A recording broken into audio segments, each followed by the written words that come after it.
Wenza okungajwayelekile usomatekisi waseKranskop okuthiwa uxosha amakhosikazi akhe amabili ewasola ngokuba yizinyumba ezingabatholi abantwana. Ngokuthola kwephephandaba Isolezwe, uMnumzane Izimele Dludlu oneminyaka u-49 ophinde abe ngumnikazi wenqwaba yesitolo kule ndawo, uxosha amakhosikazi akhe asemgane iminyaka engaphezu kweyisi-7 ngayinye.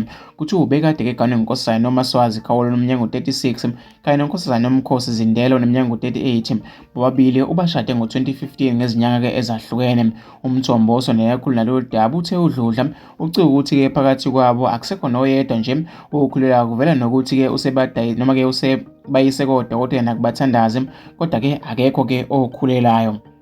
Kuthiwa-ke uDludla uvumile ukuthi-ke uwaxoshe ngampela amakhosikazi akhe ngoba-ke awakhulelwa. Kuthiwa uNkosazane Khawulo uthe-ke badumele kakhulu ngokuxoshwa ngumyeni wabo ekubeni-ke bengenacala.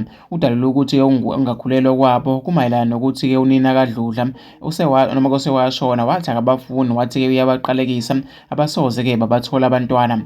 Mina-ke angiyazi lento bhuti, noma-ke ngikhuluma nawe nje ngisekhaya entshaweni, angiziboni-ke ngiphindela kuloya muzi, ngihlukumezeke kakhulu. Saqala-ke ngunina womyeni wethu ethi akasidingi ukuba-ke sigane indodana yakhe, usho kanje.